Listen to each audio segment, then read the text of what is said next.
So, if you lived in ancient Israel, one of the most important places was the tabernacle. The tabernacle was a sacred tent that the Israelites carried as they journeyed to the promised land. And it was sacred because it's where the heavenly presence of Israel's God lived on earth. And the tabernacle had an important design to show just how special it was. There's the outer courtyard, then an entry room into the tent, and it leads into the center of the tabernacle, the Holy of Holies, God's personal throne room, and it's guarded by these heavenly hybrid creatures called cherubim. Notice, the closer that you get to the center, the more sacred the space becomes.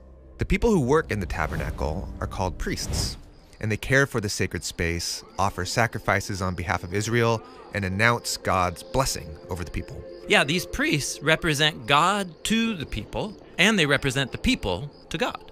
So think of both the tabernacle and the priests who work in it like gateways that link together heaven and earth. And this is why the tabernacle was eventually brought up to settle on a mountain, because mountains are where earth meets heaven. Now, one thing that's missing in this tabernacle that you would find in every other ancient holy space are idol images that physically represent the God. Oh, right. Israel's God explicitly commanded them to not make any idol images. And that's because in the Bible, all humanity is God's image. This is what we learn in the first pages of the Bible, where Adam and Eve, in Hebrew their names mean human and life, they're called God's image, which means they represent God in his holy space. And that holy space is a garden in a land called Eden. Yes, and the story is designed to show that Eden is the reality that the later tabernacle symbolized and pointed back to. For example, look close at the descriptions of Eden. There's the larger region on the land that's called Eden, but then within Eden, God plants a garden. And then in the center of that garden, God plants the tree of life. The design of Eden matches the tabernacle design. Yes, and there are details in the Eden story that are developed much later in the Bible showing how Eden is on a high mountain. Because they're in a place where earth meets heaven. Exactly. And God tells these humans to work and to keep the garden. These are the same words that are used later in the Bible to describe what priests do in the tabernacle. So Adam and Eve are God's image and are like priests working and worshiping in a type of heaven on earth temple. Yes, they represent creation before God, and as God's image, they represent God to all of creation. And they do all of this in this sacred space that's saturated with the life and presence of God.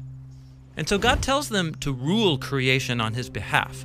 They're like priests who embody God's heavenly wisdom and rule here on earth. You could call them royal priests. Exactly. Now, this whole setup, the royal priests in God's presence where there's abundance and life, in the book of Genesis, this is called God's blessing. But it doesn't last very long. No. Humanity is deceived by this rebellious creature. They're unsatisfied with being images of God, and so they make a grab at being God, ruling creation on their own terms. And so God exiles them from the garden. And God places cherubim at the door of Eden to guard the way back in. This is tragic. Humanity has given up the role God made them for. But it's not the end.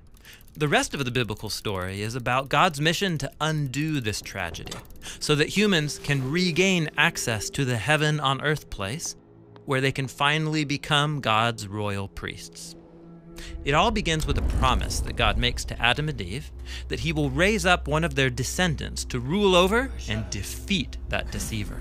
God says that this coming descendant will strike the head of that deceiver, but also be struck by it. So this priestly figure will restore God's blessing by offering up his own life like a sacrifice. But this is still just a promise. Yes, and so in the next story, we find the next generation outside of Eden. Two brothers at the door of the garden are offering sacrifices to God, kind of like priests. Maybe God will accept these offerings and they can get back into Eden. But sadly, one brother, Cain, gets angry because God favors his brother Abel's sacrifice, and so Cain murders his own brother. Then Cain is exiled even further from Eden and from God's blessing. And over time, Cain's anger plunges humanity into widespread violence. Humans really need that coming royal priest to rescue them. Yes, and that's the hope that this whole story is designed to generate. And so in the next few videos, we're going to explore the theme of this coming royal priest throughout the story of the Bible. We're going to see how the stories of Abraham and Moses and David all point forward to Jesus, who is the ultimate royal priest.